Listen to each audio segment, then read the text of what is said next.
Welcome to this next installation in Dr. Sadler's Honest Reviews. This is a series in which I review mostly recent but occasionally classic works in the intersections between philosophy, leadership, and life. So I look at everything from practical philosophy to self-help to, as I mentioned, leadership and organizational behavior books.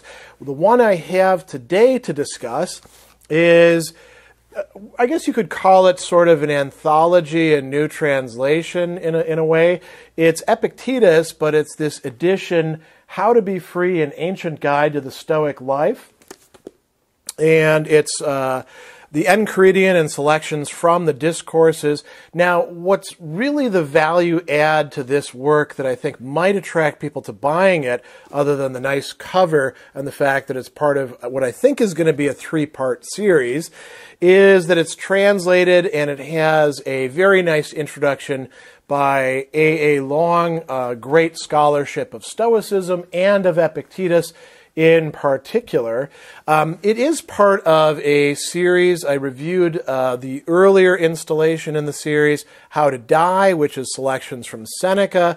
This one is How to Be Free, and I imagine we can look forward to a Marcus Aurelius work that has to do with how to do something. So on the whole, I think this is quite good to have. I'll talk in a bit about the style, the structure, about what I think are the high points, a few not quite criticisms, but at least things that I think the reader wants to know in order to decide whether they want to purchase this work. I will mention that the price tag for this rather small volume is $16.95 US. So that might be a bit of a pain point or a bit of a deal breaker for some people. But let me tell you about the book itself, and then you can make your own decision.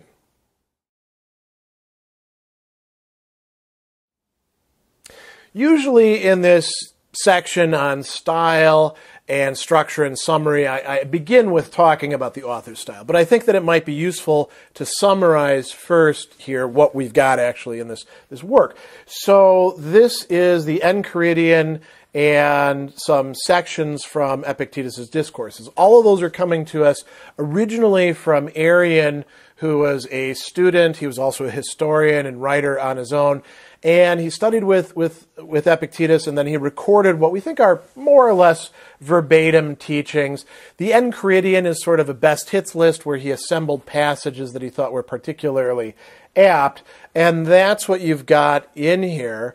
It's all oriented around the central theme, of course, of how to be free. So there's discussions of what real freedom is as opposed to what people consider to be freedom. The Enchiridion, it makes really good sense to include that because freedom is really one of the central themes within that work. And then the discourses contain a lot of discussions of that as well. So that's really what this book is about. And it's ancient Stoic teachings by Epictetus. We could talk about Epictetus' own style coming to us through Arrian and then coming through Long's translation. Epictetus is a very in-your-face sort of guy. He doesn't pull any punches. He doesn't candy coat anything. Some people find that a bit off-putting. He will call people slave. Of course, that's perfectly fine because he was himself a slave. He was born into slavery and was later freed and lived in a place, in time, the ancient Roman Empire where slavery was ubiquitous. He's perfectly fine with telling you how he thinks things are, and if you don't accept it, he's cool with that as well. He'll let you come back after you've, experienced a bit of stuff on your own and maybe had some hard knocks. That's really there in the style, and Arrian did a great job in capturing what we think is probably, verbatim Epictetus' words and his way of approaching people. And Long is somebody who's been studying Epictetus, among other Stoics, for decades. The translation is very clear, and I think that you can say that the genuine Epictetus has not been masked and is coming through. So that's a bit about the style. Long himself is, worth mentioning because there's a long introduction that he provides that I think is quite good. Long is a particularly clear writer. He's keen to make sure that whenever he uses a term from the ancient Greek, he likes to explain it, which I think is a great feature of his work, and I think is part of why he's become such a major scholar, not only for academics, but also for the broader public when it comes to Stoicism. So that's enough about style. Let's talk about what is actually in this book. So it begins with an introduction by Anthony Long, and it's quite good. There's quite a few things in the introduction. It's about looks like about 50-odd pages, short pages, of course, but he's giving you a lot of really helpful background information, just in case you don't already have that. So he talks about, here's sections on Stoicism and freedom, Epictetus as a Stoic teacher, what living in harmony with nature or in accordance with nature means, and he directs you to the texts. And he also explains these things along the way. Then you have the Enchiridion, and one of the features of this work that I will point out is you can see that you have the English on one side and the Greek on the other side. So it's a facing pages edition, as is the earlier volume in this series on Seneca. That's kind of good in some ways, problematic in some other ways, as I'll talk about. But it's nice because if you do want to go directly to the Greek, if you can read it, you can do that by just looking at the side-by-side comparisons. So he has the Enchiridion, and that occupies really about, I would say a little bit more than half of the work itself. So you can see here sort of the breakdown. And then there's 9 extended passages from Epictetus' discourses that have to do with freedom, what the conditions for freedom are, how we make ourselves free, how we enslave ourselves. And all of this is applicable to our everyday lives, whether we're in ancient Rome or whether we're in 21st century, wherever we happen to be in the world. Long is a very accessible writer, as I've pointed out. He's also very scholarly, and he's even, and I find this, enjoyable, he's even quite witty at points as well. So that's style, summary, and structure of the work.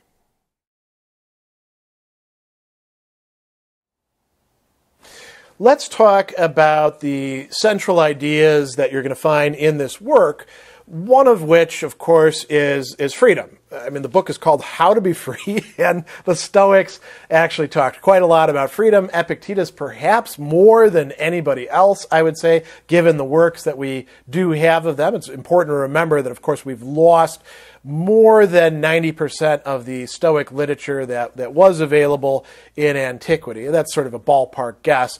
Epictetus talks a lot about the nature of genuine freedom, how people get mixed up about what freedom consists in, what it is that we do that impedes our freedom, how we misuse our freedom to make ourselves less free, what slavery consists in, and what it is that we can do to be free, how we can be free, what sort of techniques or mindsets do we need to have. And for the Stoics, being free in the full sense would mean only being concerned with the things that really are within our control, or that we can have some influence over, in part because they are in our control. Like, we can't control how other people react, but we certainly can control whether we create openings for good relationships. We can't control whether something is going to be successful or not, but we control whether we try. And Epictetus will say over and over again, if you want to be free, you need to focus on the things that are actually within the sphere of your control. So, parsing that out is quite important. He also says that when we allow ourselves to be, attracted to or desire or averse to things that somebody else has control over, we, in effect, make ourselves slaves of that person and make that person our master. And we could say similar things about not just people, but processes and things.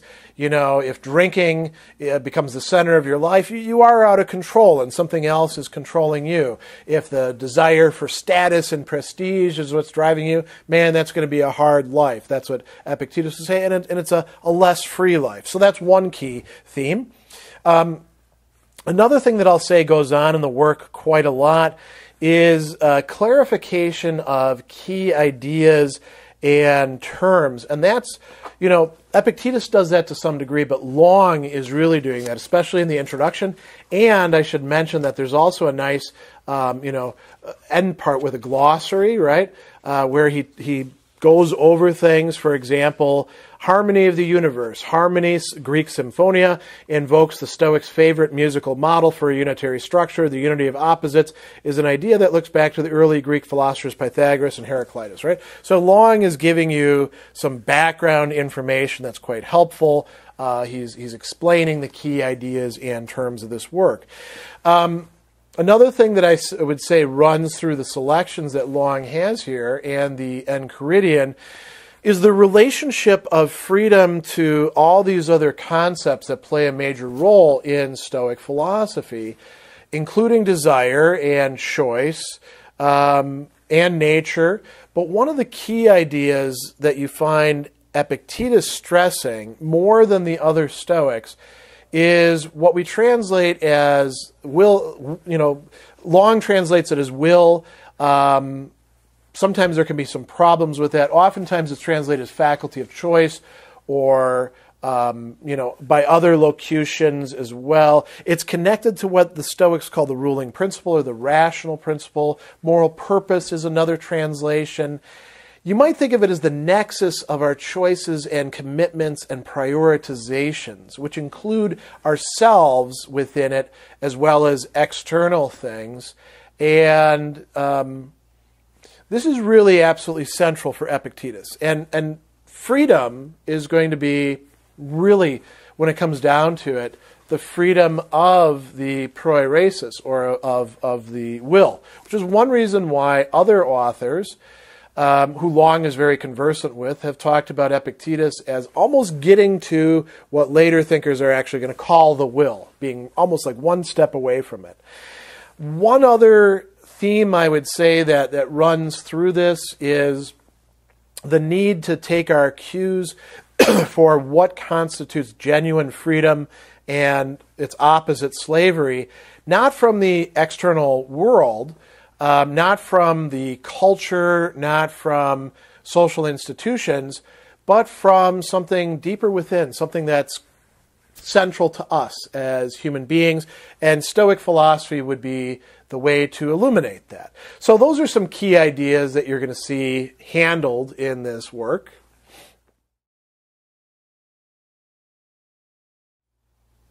I have quite a few good things to say about this book, and really that's not surprising given the fact that, it's Long who's translating it and providing the introduction.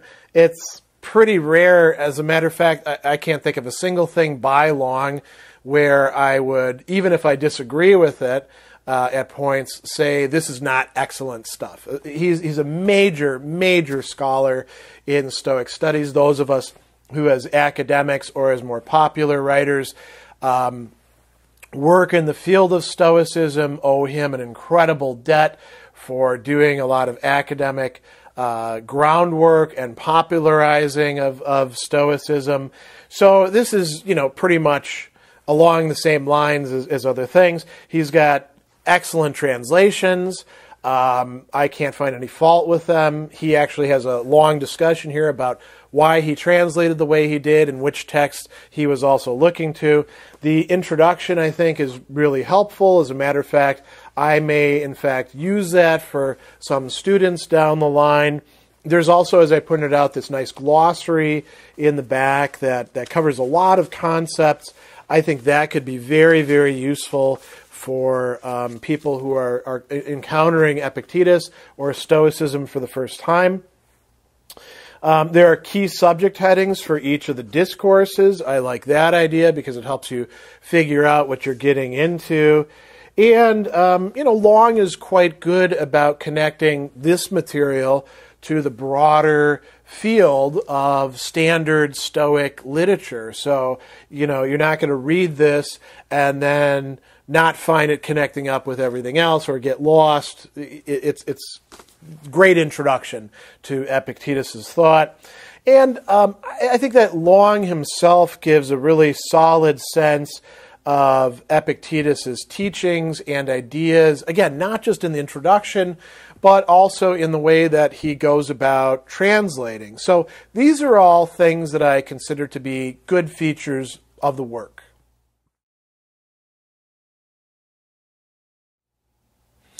I can't say that I have any actual criticisms per se of this book. There are a few things that I guess I would say at best I find them problematic, but this may be more about me and less about some readers. Some people may actually find these to be good points.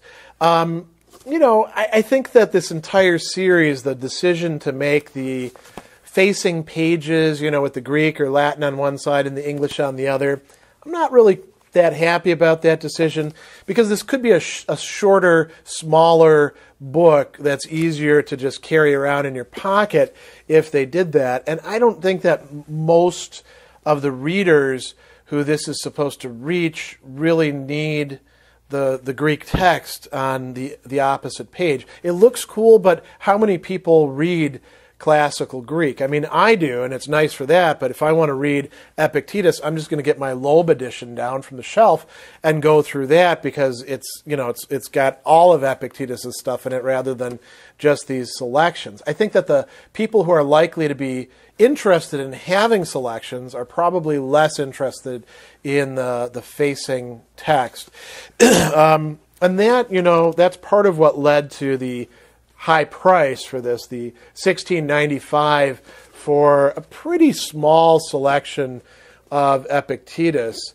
The attraction of having Long's more contemporary translation rather than the Old Father that's in the Loeb, okay, that's kind of good. But you can get the Loeb full Epictetus for about $40. So, if you're really into having the facing pages with the Greek and the English, that might be the way to go as well. The other thing that I'll say, and again, I'm not actually complaining or criticizing Long in this, because I don't envy the position that he was in. With somebody like Epictetus, boy, it's tough to figure out what you would put into this little selection book, because there's so many other discussions of freedom and slavery that could have made their way in here, but then it would have been a much larger book. And I'm sure that his commission was to, just pick the most essential passages, and I think he did a good job with that. So again, not complaining, but I just want to say that there's more to Epictetus on freedom and slavery than you're going to find in this work.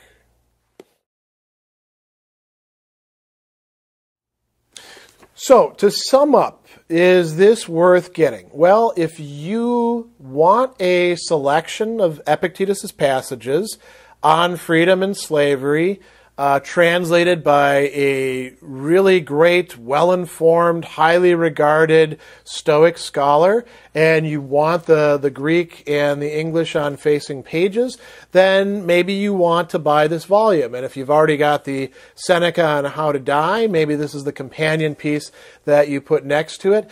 If you want to get your Epictetus from other sources, it's very easy to do so, and you don't necessarily need to have this volume. I think that, it's got some nice features to it, and I'm as you know, a big fan of A. Long anyway, so I'm happy that they sent this to me, but I don't know that this is a book that I myself would have purchased on my own.